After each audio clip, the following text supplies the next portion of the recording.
Hello, good morning, and welcome along to Leeds United latest here on the West Yorkshire Football Show with myself, Stephen Brown, and joining me as ever to discuss all things Leeds United. It is, of course, Mr. Jason Booker.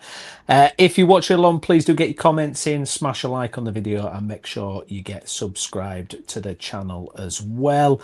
We're back on our Friday morning slot here, Jay, after our Tuesday show, which went very well as well. So thank you to everyone who watched along with that. Really appreciate the support on that one. And of course, we've got our Friday slot back as well. Got a little bit of football to talk about as well. Jay, have you managed to catch any of the game? I watched a rerun of it this morning. I had my phone switched off. It was almost like in the World Cup, where you'd wake up and not want to kind of catch any of the information about the match before you watch the highlights or whatever. But I've managed to kind of watch the full game back this morning. Have you had any chance to watch it or anything? I've seen the highlights. I'll be honest with you, it were about 10 o'clock last night where I then realised, oh yeah, we're playing tonight. I thought it was Yeah, tomorrow, same. and I Yeah, planned to stay up and watch it, but obviously it was Friday, but Friday morning. But yeah, I got up and watched the highlights this morning before jotting out for business that I had to take care of. Yeah, it's pre-season, isn't it? Pre-season's pre-season. I think the games always look a certain way.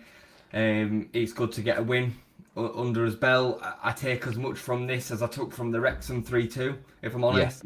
And I said as much, like, I think the result is immaterial in pre-season, really. It's about getting minutes in the legs. It's about starting to get some connections between some of the players, and we saw some good stuff. Gav's already said Tarek looks a steal. People are gonna see very, very quickly just how much better he is than Pascal Strike.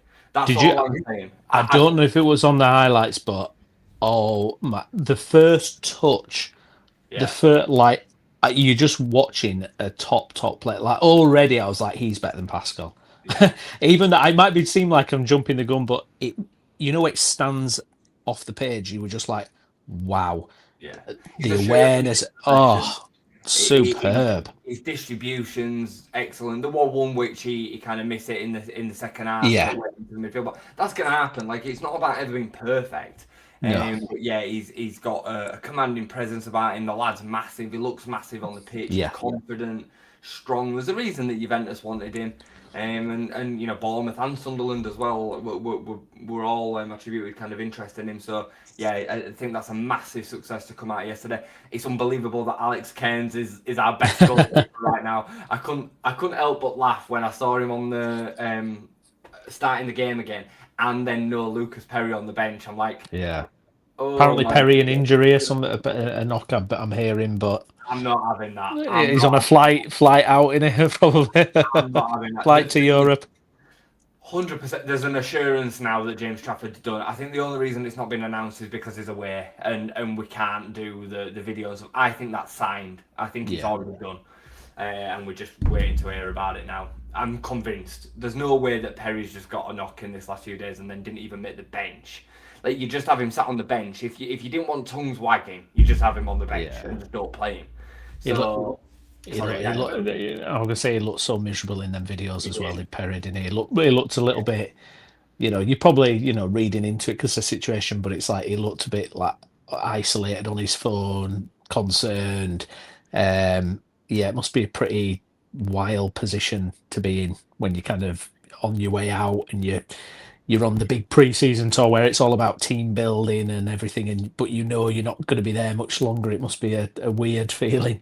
it's an awful position to be in, isn't it? And I mean, he was brought into the squad last season, so he didn't probably have any prior relationships to come in here. He always looked like he was part of the group last year. The cup performances, the players were all really Yeah. happy for it and all the rest of it. But the reality is he'll have come back from this summer knowing that he was going to be leaving. He's got to do some sort of pre-season because otherwise he's not going to be ready for his new team. Otherwise, I think they'd just keep him away. It'd be really easy if we had Caldalo and maybe say Melly had stayed for another year, he had another year on his contract or whatever. I think Perry would very likely have been left out of the squad completely.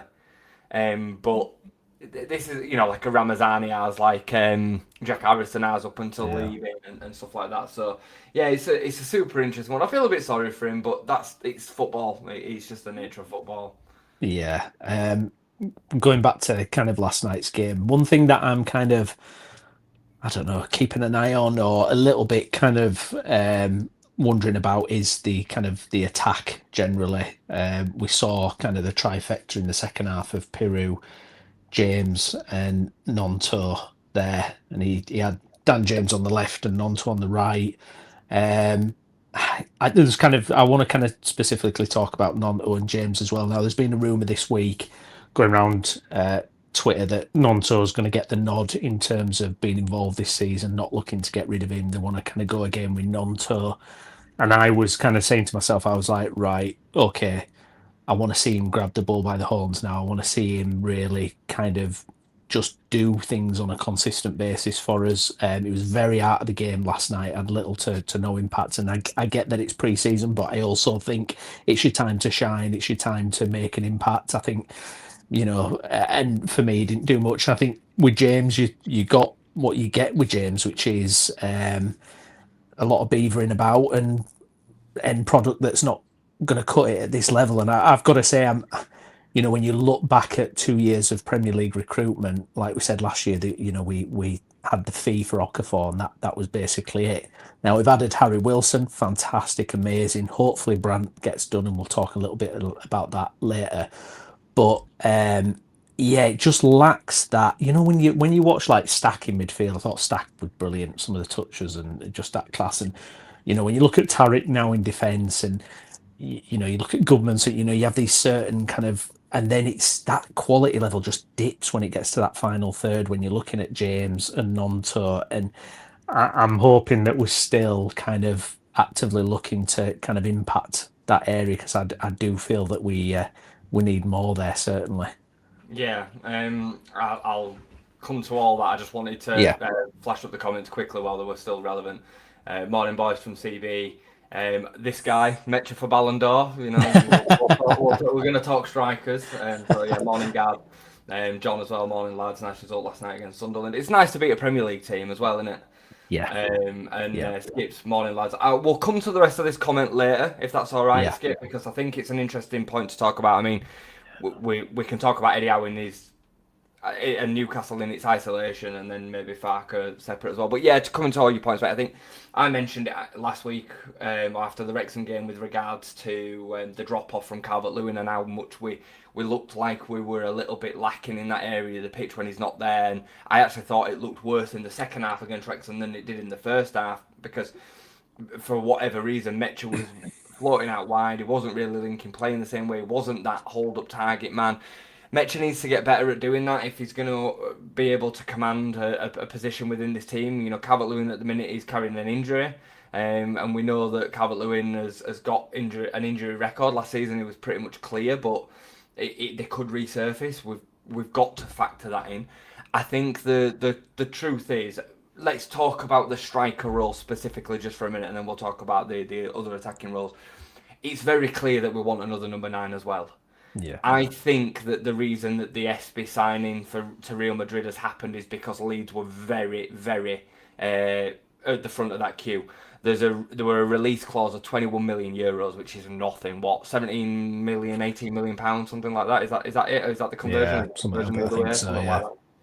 And Real Madrid have come in and jumped the queue on that one to get it done. And you can't blame the lad for wanting to go to Real Madrid, stay in Spain, all the rest of it. So we were in for the right profile, and I do believe that Leeds kind of triggered that, because I think they saw how necessary it was to make that one move. We've then been linked with Francolino again, which is a rumour that won't seem to go away. We've also been linked with Zayn Fleming from Burnley, and that one's been there all window as well.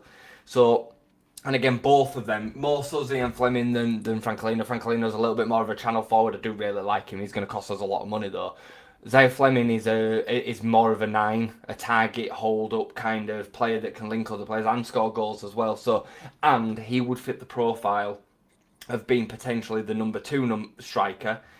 Maybe we'll play alongside Calvert-Lewin from time to time, but we'll be happy trying to earn his place. That's the difficulty with recruiting alongside Calvert-Lewin, is because if he's fit, he's going to play. Yeah. So, coming to the wingers, I think, me and you spoke a lot like last week about the rotation and the options that we've got in the areas of the pitch, and we can't make all of the changes in one window. We really can't do that. Willing Onto has still got 2 years left on his current contract. 2028 is when that's up. I know, we also know that he's got a 50% sell-on clause to Zurich, which is a problem because we'd probably get 15 million quid for Nonto, but 7.5 million doesn't sound as good, does it? It kind of feels like, well, what's the point? We might as well keep him as a squad option. Can he offer something as a squad option? Yeah, probably. I still don't think he's an awful footballer or anything like that. I just don't think he's as good as what some of the fan base want to make out like he is. And he's never really shown them levels. He's not shown the levels that give him a starting place over Noah Okafor week in, week out. We need more from Okafor. I mean, he's not even with the squad yet, which is frustrating. I find that annoying at this Played point. 20 minutes at the World Cup and means he Yeah. can't join pre-sit. I mean, come on. I mean, know it's the travelling and he's been away and training, but I mean, come on. There's a rule, isn't there? It's 21 days after finishing at the World Cup that you can then join up with pre-season. But we've seen Brendan Aronson with the squad yesterday, who went fairly deep into the competition, quarterfinals, I think it was, that America got to. He didn't play a right lot, but neither did Noah Okafor. Autanaka played last night, who, played in the round of 32 or whatever the first stage was. So did Tarek, and he played last night. And Noah Okafor's not even here. And he went, I can't remember which Switzerland went out in quarters. They went out to Argentina. Yeah, they did, yeah. So a few days. They had a few days more, didn't they? He could be back by now. I'm sure he could be back by now. So maybe, a little bit of attitude with that. I don't need to turn up back early. Is it the break, do you think, though? Is it like he needs to go and have a proper little summer holiday or something? And, And look, in 2 weeks' time, we could be looking back and saying it was absolutely the right thing to happen. Give him that extra couple of weeks and he's come back all guns firing. But he needs to. That is a position in which he needs to. There's not that many rumours with regards to another winger coming in. I've not seen much. I know Manor Solomon got flirted with it last season. I just think it's probably a lazy link. I'd take him back in a heartbeat. I would. I would. To have. It'd give us something serious down that left-hand side, which we don't have. And we know from our season with Manor Solomon, pretty much week in, week out, he was available. His injuries had kind of cleared up. So I can't imagine that'd be too difficult of a one to do. But anyway, that's by the by. Nonto James is always going to be what he is going to be, but he does give us something a little bit different. Nonto, I think, just needs to step up and really cement his place. He's only 22, and that is easy to forget. He's played 126 games for Leeds. So I had a bit of back and forward with somebody on a YouTube comment the other day, and he was saying, he's not being given a chance. It's like, he's played 126 games for Leeds United, a 22-year-old. Like, what are we doing here? He's not as good as what we think he is. You know what I mean? So, yeah. No. Well, that's the thing with Nonto. I'm kind of waiting for him to kind of explode or, kind of get back to even what he was when he first came into the team under that Marsh season. It was like impact. And I can't remember. I mean, I know he did have moments last season. There was a great cross at Brentford for Calvert-Lewin equaliser. And he played really well when he came on against Bournemouth. But I don't know. I'm just kind of at the point with him where I'm like, I just need to see a bit more because I do think he's got a higher ceiling than Dan James. I do think he's technically much better than Dan James. So it's frustrating. It's really frustrating because I feel like there's a better footballer. There's a more impacted footballer potential there. But it's this kind of bit part player vibe with him all the time where it's like he's going to get a few minutes off the bench. It's going to kind of get away from him. He started the season last season, didn't really take his opportunity then.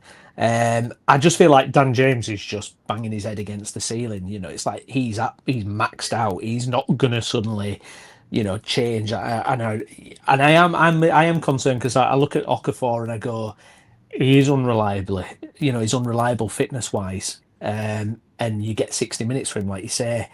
And it almost feels like, yes, of course he's late coming back to camp because of like all these issues and the fitness side of it. He probably needs a bit of extra time. And then, God, how long is it going to take for him to get up to speed? How long is it going to take? Is he going to be ready to go at Forest? I'm not so sure. And my problem is when I was watching that last night, and I don't read too much into it because it's pre-season, but it felt very, we hit that kind of front part and there's a lack of invention. There's a lack of creativity there that makes something happen.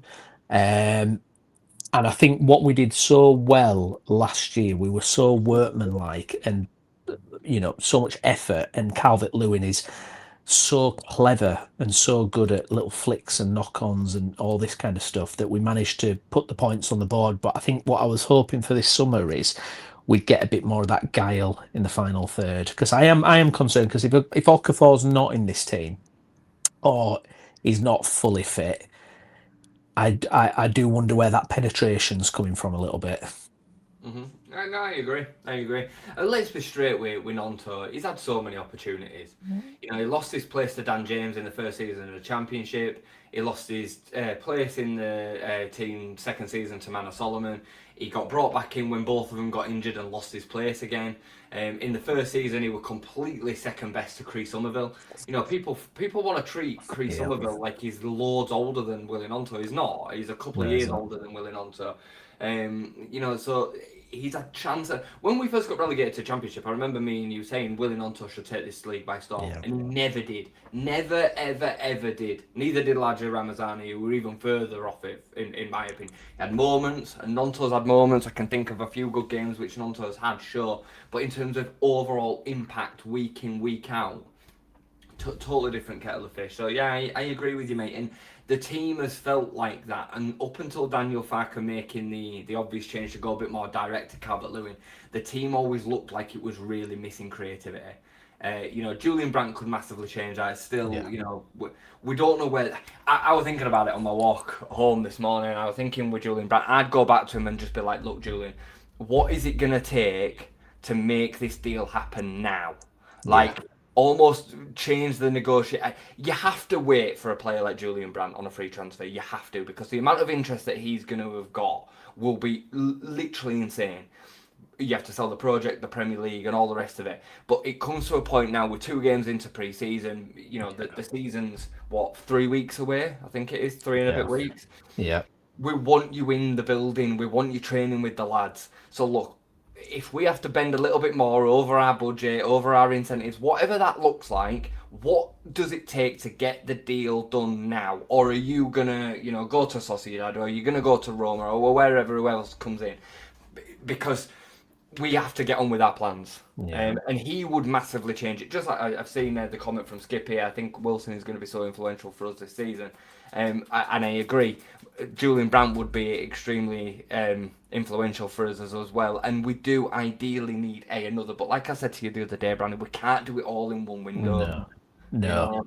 And I think if we do the Brandt deal, it would alleviate a lot of that. I think he's top class. I mean, digging into the Brandt situation, a little bit more, and it's been rumbling on and on for weeks and weeks, and it felt, I think, when we'd done our show Tuesday, that basically teams had kind of dropped out. Ajax had dropped out, and Roma had dropped out, and a couple others had dropped out, and it felt like an open goal for Leeds. And then all of a sudden, I think it was the Wednesday or Thursday, we heard about Real Sociedad and the fact that they've got European football they can offer him.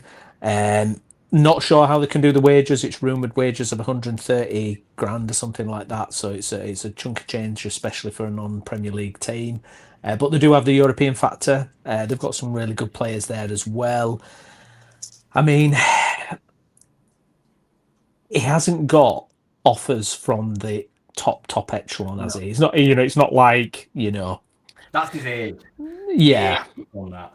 Which is going in our favour. That's kind of what's kind of saving it at the moment. But it just feels like it's kind of teetering on the brink a little bit. I'm still really hopeful. I do still feel like give him as long as he needs to decide, as long as he kind of ends up at us. I mean, it's interesting as well, OJ, because it's like if that falls through, what's happening then in the background in terms of, are we pursuing other targets?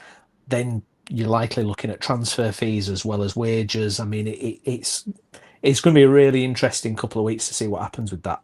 Well, this is where you balance market opportunity in it against what the squad needs as a priority. So Julian Brandt would be a huge market opportunity, and he would come straight into the starting lineup and improve. Whether he plays centre midfield, 10, even playing out from the left, he would improve us. So you take that market opportunity, which is why you're then prepared to give him the period of time in which you were to give him. The likelihood is, I think, if Julian Brandt doesn't come in, I think we go in that area with what we've got. So Nonto, Brendan, John Longstaff. I do. I genuinely think that Yeah, that's what we'll do, and I think the money will go into a 9 or an attacking player in some script. There's too many rumours around a 9 now for me to yeah, think that isn't going to happen. I think the winger situation is an issue for me yeah, because I think we're going to go with what we've got. I do. I really think that that's what we're going yeah, to do. Or I think Brant would potentially give us another option there. Harry Wilson has obviously given us another option there as well. So yeah, we're going to go with what we've got, but we have already improved in that area with Harry Wilson. So yeah, I think the money after this is going to go to a 9. I don't think we'll miss out on Brant and then go and get a 10 for 30 million. That's not going to happen. I think it's another year down the line that where we'll look to recruit from that position because we have got a lot of players in that role. yeah, We have to keep on reminding ourselves of how stacked our midfield options are, and there is quality within there as well. However, I'm going to kind of flip flop a little bit here. We have still got this Shea Charles situation. So Shea Charles is. I think that 25 million for Shea Charles was going to be spent whether we bought Trafford or not, along with Brant and Wilson as well. So maybe there will be a situation where we could get a hybrid midfielder for 25, 30 million that could do both a bit of what Brant could do and a bit of what Shea Charles could do. yeah, But there's got to be somebody to leave. Is my point. We have got loads of options there. So yeah, I wouldn't be. Gav's put here. We need to give Brant a deadline of Sunday. In my opinion, I don't think that's how you approach that conversation. I think you approach it. Look, what can we do to get the deal done today? Proper sale style tactic. yeah, yeah. What can we You're do going in, mate. We're gonna have to get you in into this negotiation. I think. Send me in. I'll We'll get it done. It does need to be a little bit of that, but I wouldn't be. Look, we need a decision from you by Sunday, because all you're going to do is push somebody that's got loads of options into another option. I don't think European football makes that much of a difference personally. Europa League and all the rest of it, all Conference League, whatever they're in. I think it's more a case of, do you want to play in Spain or do you want to play in the Premier League? This is his last contract, really. He's 30-year-old. This is going to take him to 33, 34. 2 or 3 year deal, whether he then signs on. But this really is going to be his last big contract. Anything after 33 is going to be on the down.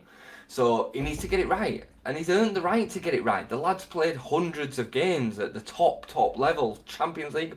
If he wants to take his time, he should be allowed to take his time. Yeah, indeed. Guys, if you're watching along, please do smash a like on the video. Get your comments in. Please do subscribe to the channel as well. So we got another kind of glimpse of Harry Wilson as well. And I think it's going to be interesting with Harry Wilson. I think obviously that set piece threat we're gonna have from him, and I think he's a bit of a when I watch him, I feel like he's not someone who's going to kind of progress the ball 50 yards up the pitch for you like when Okafor turns and runs at him, but he's that one who can spot a pass, and I think as we get into the season, I think he's going to be invaluable, and I do have to kind of remind myself of that when I talk about the wingers situation, because we've got someone there who has got that absolute quality. But anything else from last night that you kind of picked out, or anything you want to cover before we get onto other business? Yeah, I mean, obviously I've only seen a certain amount of the game and then picked up bits from news outlets and whatnot. But I think Sean Longstaff deserves another bit of credit. I thought he looked good when he was doing what he does in the first half, especially. I thought he was brilliant against Wrexham in the first half too, and he's got a real battle on his hands to stake a claim for a Leeds United shirt. So that's good to see. I know Mills has kind of got a good few plaudits as well from the game. Interesting that he started in that team in that first half, because that was pretty much our first team, I would say. It's as strong as we can have it at the minute without Okafor, a keeper, and Dominic Calvert-Lewin. That was as close to our first team, I think, right now. Maybe stacking. Ampadu as well. Ampadu and Stack. Yes, I think it's Stack and Ampadu on it. Stack and Ampadu won everything. Yeah. And Biol as well. So. And Calvert-Lewin. Let me go back. There were a few. But I get what you mean. Availability goals. It seemed like a stronger 11, and Mills has clearly played his way in within pre-season to deserving of some minutes. So it'll be interesting. He looks calm on the ball. He goes into dangerous areas and looks to pick a dangerous pass. Quite often, youngsters, they'll play it safe. They'll play it kind of, don't make any mistakes. He's not looking to do that. I've not heard of him before this summer, if I'm honest No. with you, and he's kind of come out of nowhere. So it's good to see because we do need to be bringing some of these youngsters through. But that aside, mate, really, I can't really say too much more because, like I said, I didn't see the full game. No, no. A little shout out for Tanaka as well. I thought Tanaka was absolutely excellent when he was on the pitch. I think, it getting into tackles as well and seeing Yeah, him yeah. compete against a Premier League team as well. I thought that was really encouraging. What did you make of the finish? Well, because it's on the floor, isn't it? I mean, he clearly must have gone to try and lob him, and he's kind of like hit it the way he has, but it's worked perfectly. See the keeper scrambling You back. blame the keeper? Do you know? Well, do you know what it was annoying actually? Because watching it, so it had a close up of Metro on the ball, and then it hits it, but it cut away. You So can't you see. didn't get the full gist of Yeah, like what had actually happened. I was like, that's really bloody annoying, is that?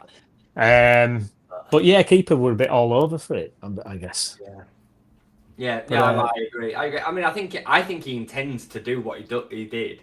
I yeah, don't think he does try to chip it as such, but I think he just catches the keeper in no man's land, and then the keeper just goes into a bit of a funny breakdance, doesn't he? And yeah, takes a right after it. What do you make to this Sal Ramazani to West Ham by Tati for 25 million from them? I mean, I don't think it'd be as obviously as cut and dry as that, but Ramazani's been linked with West Ham, hasn't he? And yeah, I think that kind of shows the level that he's at, if I'm honest. There's no yeah, Premier League clubs in for him. Ipswich have just been promoted and need them kind of players. They're not interested in him. West Ham, it'd be a good replacement for Chris Somerville at that level. yeah.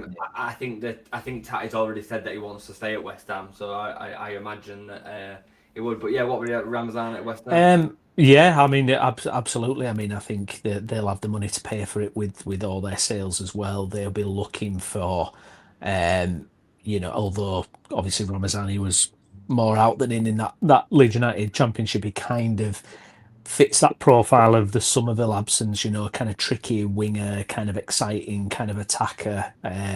So I could see something like that be perfect for us because I think we'd.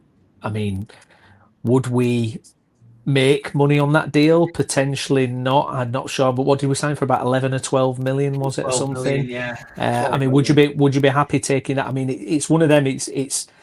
I don't know how we can justify asking for more with what he's done. I mean, it's like he played not that many games for us, and then he's gone to Valencia. He's been injured for large chunks of it, and he's not blown the world apart there. Um, I don't know what would be realistic. I think with SCR, because it's year on, year out, look, if we can get 10, 11, 12 million, 13 million, it helps us immediately. So, yeah, I think just go for it because I think the problem is we haven't got, and we've talked about this many times, we haven't got the assets to sell for a big price. So we're kind of piddling around with these kind of fees. We don't know what we're going to get for Gellart. I mean, Gellart could be, I was kind of dreaming that he'd, smash it so much at Hull, they'd be so desperate for him, they'd pay an inflated fee, 20 Yeah. million or something silly, so like an inflated fee that you would not think you'd get for him, but, it doesn't look like that will happen. So yeah, no, I'm all for that. In terms of Tati, I mean, he was probably one of the few West Ham players that came away from that season with credit in the bank. Um, I'm not particularly looking at someone like that though. I mean, 25 million on him. I don't know. I don't. He's a decent. He seems a decent player, and I think he showed a lot of fight and heart for West Ham when a lot didn't. But yeah, I don't The know. pressure in it.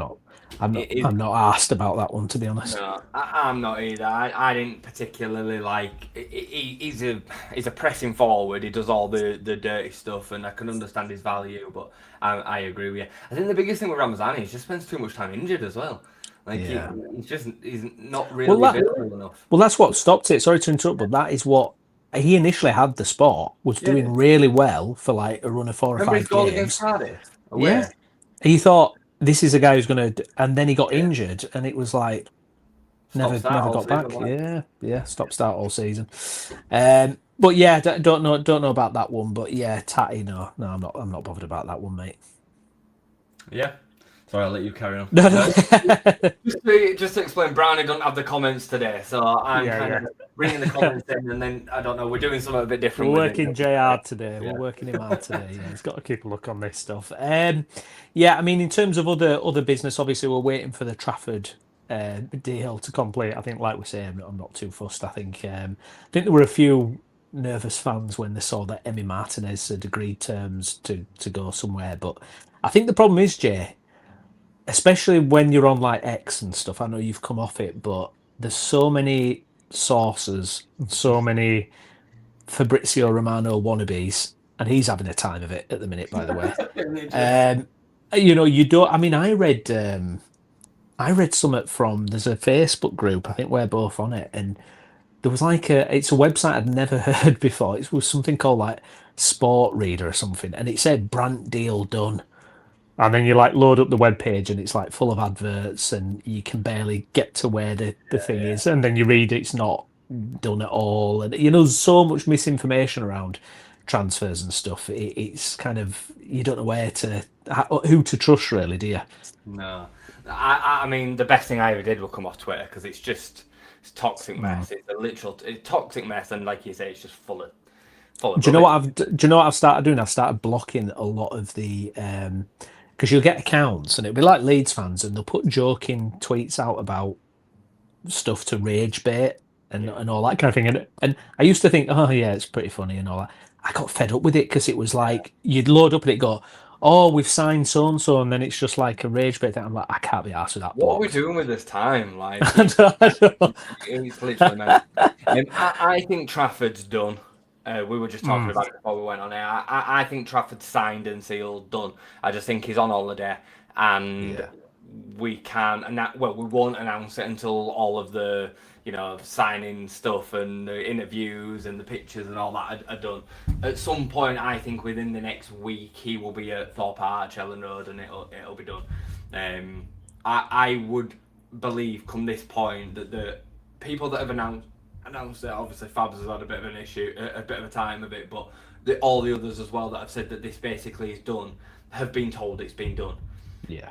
If it hadn't, since they all said it was done, there'd have then been major breaking news that it was going somewhere else. Do you get what I mean? Yeah. So Yeah. it's done. Perry would have been in the side yesterday. He'd have been. I know that there's an injury. There's not an injury.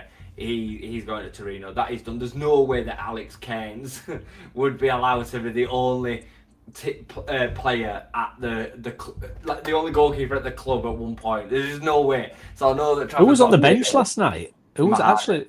Rory Ah, Mahadi. okay. I don't know if Yeah. there was a third. Darrell and Bang might be there as well, but Yeah. Rory Mahadi basically, I think he played National North last season. Wow. I think, or National League. It was definitely in non-league. And Yeah. Darrell and Bang, I believe, was on loan at. Were he maybe even at Park Avenue for a bit? And he were. No, He's somewhere. been in the regional divisions anyway. Ossett, I Yeah. think, we were at for a bit.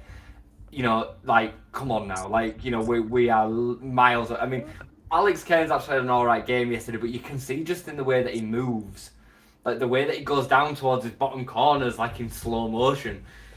I feel it's funny. The guy's hilarious, but we need a keeper really in the door and be playing against. We need to sign another keeper as well. We really need to be moving on that second keeper. For Johnson. Bridlington. Bridlington. It might have been. I mean, I don't even think John's joking. So, Yeah. sorry, Lord. God.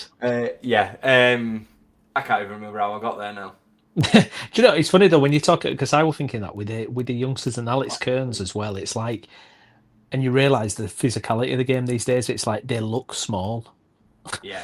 Do you know when you see them? It's like the academy players. And look, if they're 17 or 18, they've got to fill out, and you get that, and they hope they will. But it's like, God, everyone's a giant, aren't they? In fact, you've got to be an absolute physical beast these days. Yeah. Well, that again, they are part of what, and this is back into the academy conversation and whatnot, and the big academies, Man City especially, they farm the specimens, the big players. Honestly, part of being an academy scout, you get told to have a look at the mum and dad. How big is the mum and dad? That is honestly, hand on heart, that is part of what makes up. So if you're watching a kid's game and and they're at academy level or even grassroots level, see if you can meet the mum and dad and see how tall the mum and dad are. Genuinely, that is what happens.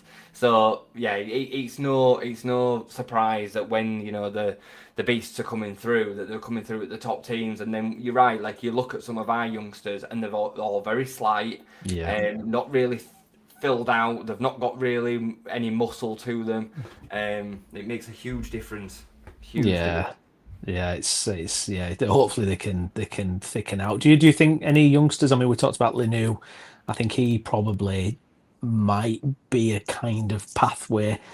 I don't know about the rest, to be honest. I don't know if what we'll see. I mean, Charlie Crew. I mean, he was highly rated. I mean, some people saying Brilliant he was on ball in the par Wrexham with game. Archie Gray, didn't they? Like they said he was like kind of on that par, but and he's 20 now as well, so Yeah. it's be interesting for someone like that. But I mean, he's got so many in front of him that there's no pathway, is there? That's the problem for Charlie, and he's gone away to loans and not really smashed No, it. Did all right in no, League Two, struggled in League One at Donny.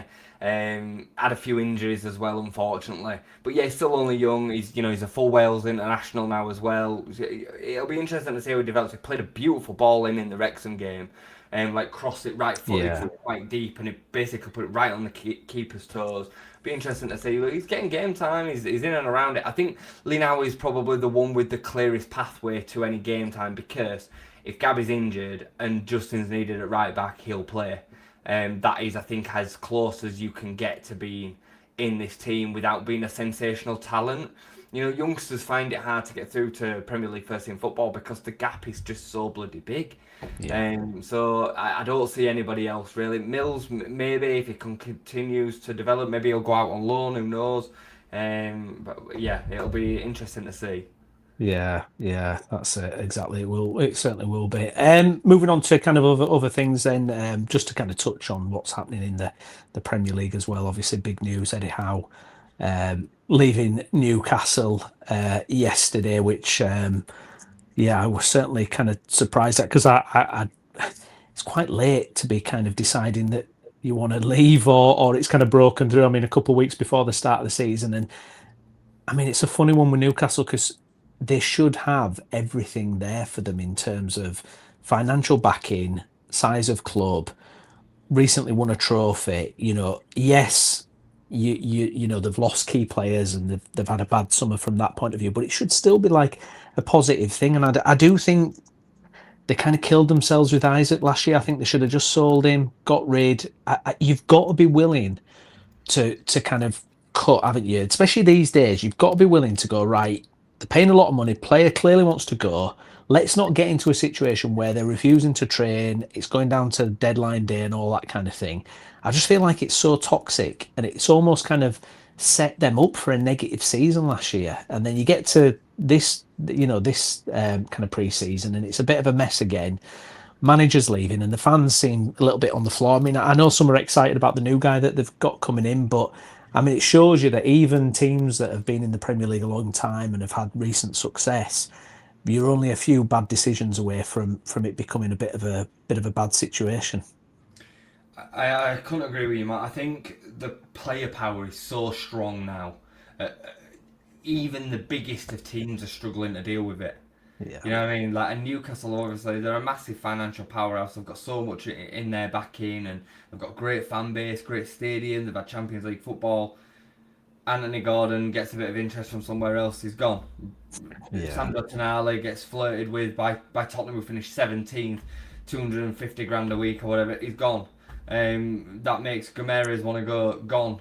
And you're right, like going back to Isaac last season, they'd have been far better just agreeing to it and looking to get the most they absolutely could, and they got that anyway. yeah, But the pain and destruction that it caused around it just wasn't worth it, was it? So no, yeah, I agree with you completely. I think you have to try and create an atmosphere and an environment that players want to play in.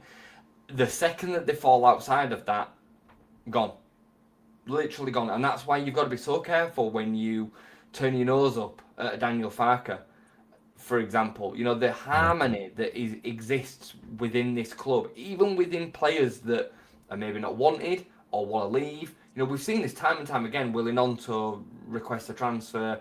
Joe yeah, Perreault would have been easily forced out last year. All these different kind of situations that have existed within the squad. He deals with it. He manages it extremely well. He brings the players out at the right time that need to come out at the right time, and he makes them work with their way back in. He were able to reintegrate Brendan Aronson, Jack Harrison last season. Max Verber the season before, like that had all gone through their own situations. Managed to integrate a Dominic Calvert-Lewin who came in and had the game that he had away at Sheffield Wednesday. You know what I mean? Like all these, so you've got to be so careful because that is a massive part of the manager's job. You know, the tactics a lot of the time are actually attributed by the coaching team. Yeah. The manager is there to manage all of that happening, and he's brilliant at it. So you know, going back to the comment that I think it was Gav put earlier on. No, it was Skip. Skip put earlier on with regards to replacing Daniel Farke with Eddie Howe. There's not a chance that I would do that. Not a chance. And I know Eddie Howe's got his place and he's a good manager. If Daniel Farke were to leave tomorrow, it'd be a great appointment. But he's got a window, and he's tactically. You know, so many fans have put tactics being a problem at Daniel Farke's door. I think they're a problem for Eddie Howe. Yeah, I do. Yeah, no, I completely agree. I think if you look, I mean, obviously we've got Lou as part of the channel as well, and you know, he kind of summed it up in about a 20-minute voice note yesterday, but you know, hit the nail on the head several times, you know, in regards to how, and I think you're spot on. I think the way it's tricky because at Leeds at the minute, you know, when you take into account, as you've given some great examples there of what Farke has had to deal with, and what the word I would use for us at the minute, we just feel very solid. Like, you know, when you see everything, there's no dramas, everything's very kind of sound and solid, and even the kind of what you see on the pitch, it's very solid, it's very, you know, repetitive in terms of the patterns, and you know, it all feels very kind of solid. And I think that is exactly what we need at this point. You know, this is exactly what we need. And yeah, I mean, he's what now? Is he the third or fourth longest serving manager in the league now, Farke or something? I mean, it's absolutely crazy. Apparently, Michael Carrick's like seventh, and he were only employed from like December. It's absolutely bonkers. We've had a lot of managerial changes, haven't we, this summer? Yeah. Even some of the big ones as well. Obviously, Pep leaving and whatnot. Glasner. You've had Iriola leave Bournemouth, who's been established there for a few years as well. So yeah, you've seen a big change. I think you've got to be so careful what you wish for. And I know, we have always cycled back to, at some point, we think that there'll be a ceiling that Daniel Farke will reach and we need to make that move to the next manager.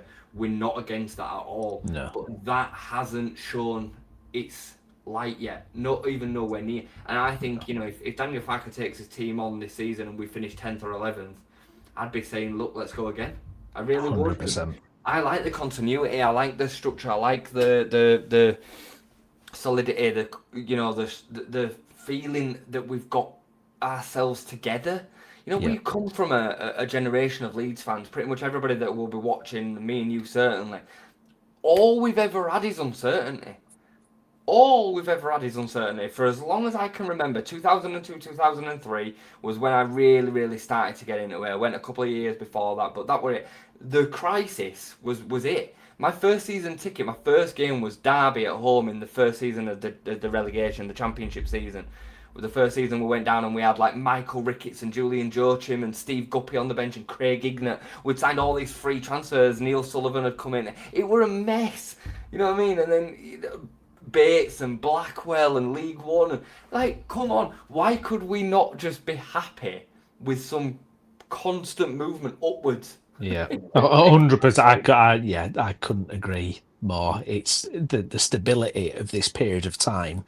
Since Farke walked in the door, since the 49ers took over 100% ownership of the club, I just think it could not be I couldn't agree more. I think as well, you get a read on the manager. So when you're looking at how in that post Bristol City pre-season that Newcastle lost 4-1, he looked like a man drained. He looked like a man at the end of his tether. You look at Klopp deciding to leave Liverpool, he said he's running out of energy. And I was very keen to see what Farke was going to be like, because it's such a demanding role, such a demanding job. And I think if the manager is starting to run out of that verve and energy, which I think is fair enough after a few years in the role, then fair enough, probably is a time to make a move. But you look at Farke in the post-match press conference, he looks just as energetic and up for it, and as kind of, he's got all the energy in the world to keep going with this.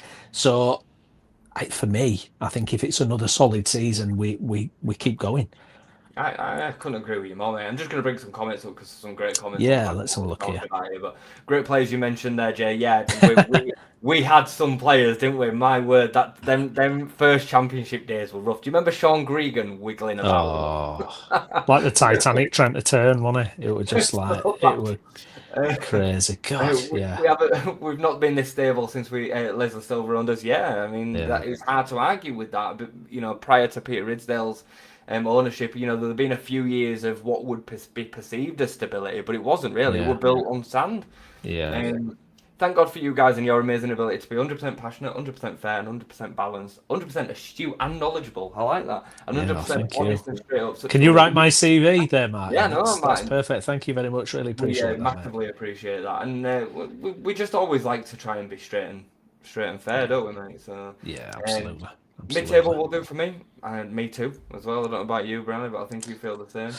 Yeah, I mean, well, we're going to do. We mentioned this on the title of the video as well, rising expectations and what can Leeds realistically achieve this season. It feels like, once the Trafford deal gets done, it's a massive one, and we touched on this on the Tuesday show. But yeah, it's gonna be fascinating because if you're getting a Brand in, if you sat there with Brand at the minute, can you sell kind of stability to someone like that of that pedigree, or are you saying, look, we're pushing for a little bit more here. We think we might be able to snag a European place or something like that. I mean, I'd love to. Oh God, I'd just love to be a fly in the wall in those conversations for that, and what they really say to each other, what they really expect. Because obviously we get all the PR stuff that they come out with after, but I'd love to know what they really think and what they really say in those situations. I think there's a quiet optimism from this ownership, management, and the players that they can start broaching into the top 10. Yeah, I don't think that that's what we should be feeling as a fan base. There's too many gaps within this squad right now that tells me that this team is one of the top 10 teams in the division. Does that make yeah, sense? Like yeah, there's some quiet optimism from me because of some of the signings that we've made, some of the development of the players as well. I think Gabby, Jaden Bogle, Jacobiol, Anton Stack, Ethan Ampadu, they've all elevated their profile from what I thought about them 12 months ago to yeah, being probably in and around 7th to 10th team in the Premier League. But then I also recognise the fact that them players are surrounded by Ilya Gruev, Al Tanaka, Dan James, Willie Nonto, Joe Perot, Lucas Metcher. I'm going to put I'm Joe Rodon. mm, I'm not saying that I don't love these players. I love Joe Rodon. Joe Rodon's one of my favourite players. But is he a top 7 Premier League centre back? mm, When you deep it, yeah. And I'm yeah, not saying that that's where we need to be right now. But in terms of then having that realistic conversation of whether we can develop from 14th in the Premier League to 8th, it's a huge gulf of points. And it's because of them players that are just a bracket below the other ones that I mentioned. Like yeah, Anton Stack could play for any team in the top 7. I think. I think he'd get into yeah, most teams in the Premier League. So you have to progress in a certain pace because if you try and go too quickly, you end up having a problem on your hands. Look at how many points were between us and Newcastle and us and Fulham last season. Another Crystal Palace. yeah, We were in and amongst that group, and they are way more established than us, with actually arguably on paper better players. So yeah. we have to build in a What? certain pace, and I don't want us to, as a fan base, I don't want us to be in a situation next season where we're 8 points clear of relegation, sat in 12th place, and we're like, oh, this is shit, because it's Yeah, yeah, yeah. not. I get you. Yeah.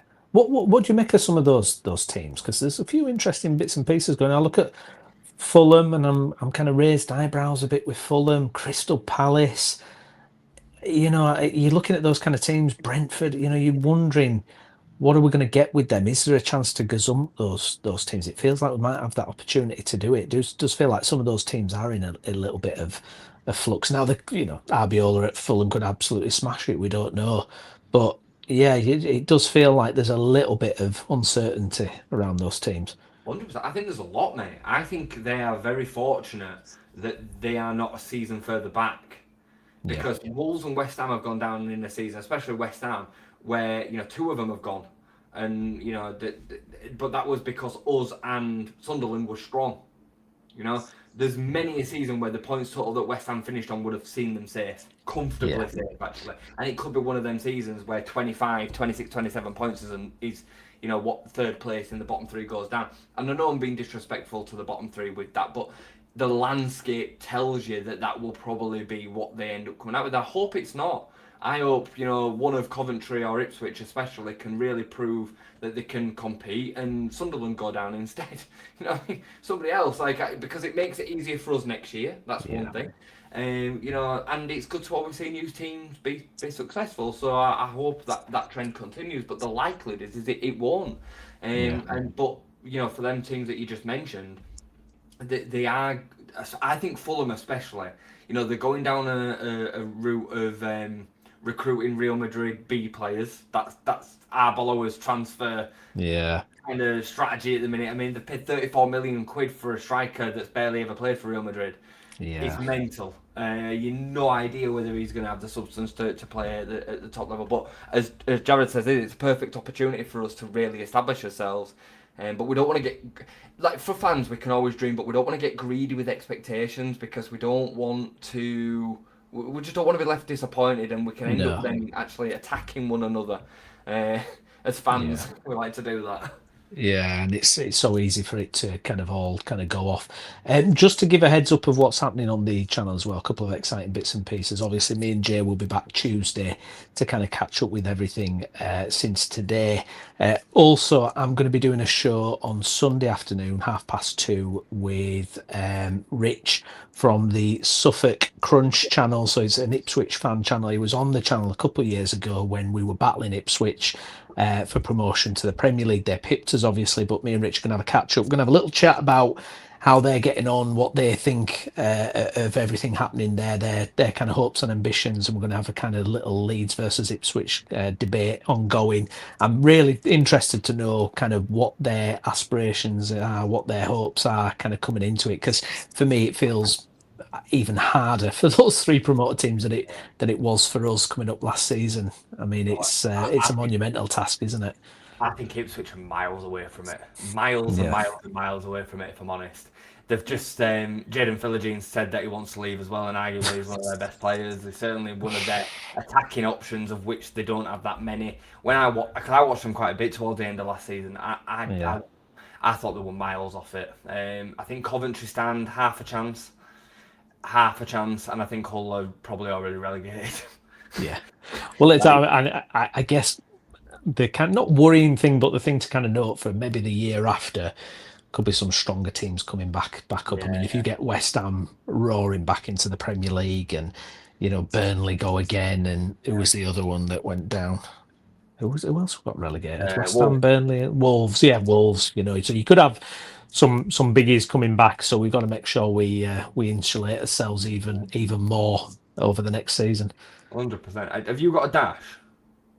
No, I'm all right for a little bit longer. I didn't just say that out loud. Yeah. Private chat that, but Can I go? Just interested to get your kind of thought on this, because it is something that's been stirred up a little bit. I talk about DCL might be going to Brighton. I do hope not. From Gail. Gail, thank you for all your comments today. And I take a big fee for DCL from Gavin.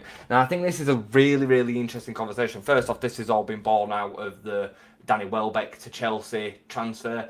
I had my back and forward with you guys. You guys all tended to be in the camp of it makes a lot of sense for Chelsea to make this signing. I get it from an experience point of view, and the fact that he is going to elevate that kind of standards and expectations, and like I say, experience. Chelsea have not signed a player over 26 in 3 years. It's crazy, really, when you think about it. So I get it. I just don't think he should be playing a lot for a team that are hoping to win the division. Like, would it be fair to say that Chelsea should be in a conversation to... They certainly should be in the conversation for a top four, right? Man City have changed the manager. Arsenal are obviously going to be seeing some continuity, but there's an opportunity for teams to break into that top three, and that's just my take on it. They should really be making a statement signing for a ready-made, fully fit, in their prime centre forward. But this is not a Chelsea conversation. That then leaves Brighton in a situation where they've probably lost their best number 9 from last season. Does Dominic Calvert-Lewin A, make a lot of sense for Brighton, and B, What situation would you see that in, given the fact that we signed him on a free transfer a year ago? How would you kind of see that? Well, it's a naughty one, isn't it? It's a naughty one because the temptation is if they stump up a lot of cash with his age and the fact of, even though he was very consistent last year in terms of injury free, we've been burnt by not taking the money in the past. So if the money is enough, I wouldn't want anything under, for a player that scored 14 goals, who's 29, despite it being a free. I mean, I wouldn't want anything under. I mean, what would we be talking? 25? Do you think? I mean, is I'd that? say 30 minimum. Yeah, I mean, I wouldn't. I think I wouldn't want to take, because you've got to reinvest immediately. You've got to go out and pay Yeah. big money to get someone else. So it's a real headache on that point of view. I would get it from a Brighton point of view in terms of that kind of profile of kind of striker and everything, that experience. It's a bit of a different player to Welbeck, but I could understand it. It would be fascinating, but I'd want at least 25, 30 million, at least. Because to replace what DCL gives us, oh, I mean, with 2 weeks left before the start of the season, oh, no, I'll be thank you. honest with you, Brown. I think it's closer to 40. Yeah, I mean, for a I, Premier League striker, yeah, yeah, given his value to the team, given his yeah, importance to the build-up, the goals, the Premier League experience, England international, yeah, to prime age. Yeah, he's had injury setbacks, but he's now had 2 seasons pretty much of continuous games, last season and the season before at Everton. He weren't injured the season before. People forget yeah. that. We didn't sign him on the back of an injury season. It was the season before that he had injury problems. So because how do you replace that? And You anything can't. that we replace him with is going to be a huge risk. Yeah, So I think you're talking, over 30 yeah, minimum, minimum. yeah. But I hear that it's pure profit. We've not paid anything for him, so I think it would leave us in a massive hole. I think 100%. it would leave us in a massive hole because it's hard to get. I mean, the way it worked out getting Calvert-Lewin in 12 months ago, when you look back, you go, that was probably the critical moment of the summer. Yeah. Because if that deal doesn't happen, and it's funny because we've been talking about Brandt and how long it took to nail that, how long it's taken to kind of get through We that deal. signed Calvert-Lewin 2 days before we played Everton on the opening day. Yeah, exactly. Exactly. And that there was that article, wasn't there, in the Athletic, where it talked about negotiations went on and Yeah. back and forth and he probably wasn't he wasn't initially under certain about joining Leeds at all, and why would you be? Promote a team, understandable. Um I just think it would leave us in a phenomenal hole. But playing devil's advocate, like I just said, we've been burnt before by not taking the opportunity when the money's there.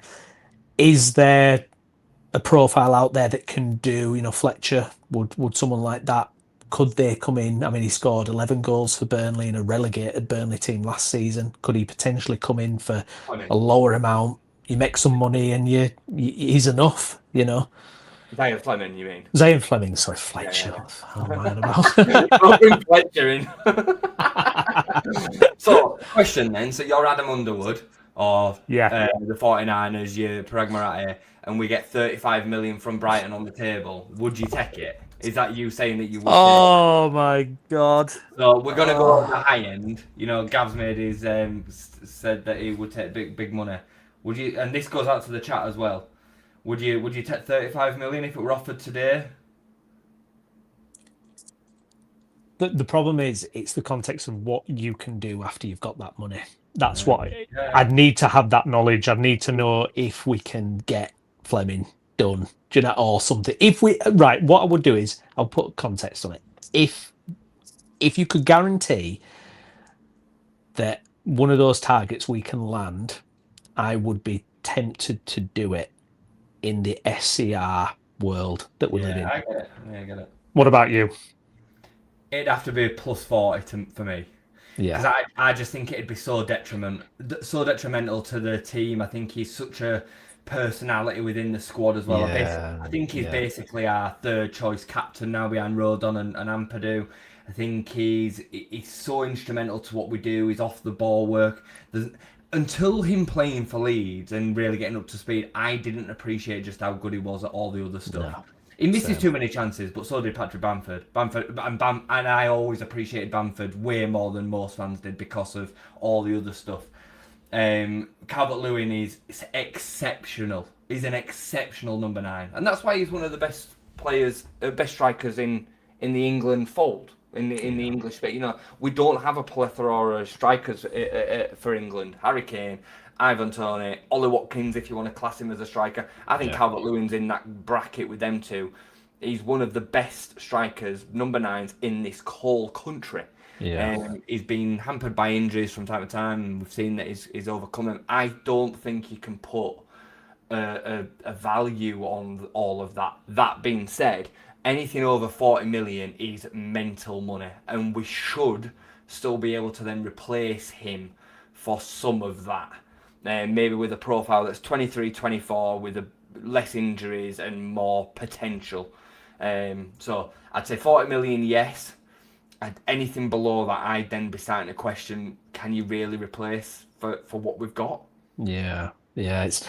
It's a difficult one because I think lessons from the past, and I think we've done that a little bit with Strauch. I can imagine, like in years gone by, would have kind of tried to haggle and then ended up losing him on a free. So I Yeah, think certainly, hopefully, we've kind of learned as lesson. It's a real difficult one. I mean, Brighton are kind of really good at negotiation as well, and everything. It'd be fascinating. I hope it don't even kind of come yeah, up. I yeah. hope it don't even. I hope it don't even kind of crop up or become a conversation. But I mean, if you're a Dominic Calvert-Lewin, would you make that move? I don't think so, if I'm honest. I can understand the desire to maybe go to a Brighton, given how successful they've been over more previous seasons, established in the Premier League and stuff. But I don't think so. I think Calvert-Lewin's been desperate to find a new home, and he's found it. He's been really, well received by Leeds fans last season. He's a Yorkshire boy as well. I do think that matters. He's Yeah. from the north, and he's always lived in the north as well. Everton is still, he's still only a couple of hours away from home there, isn't he?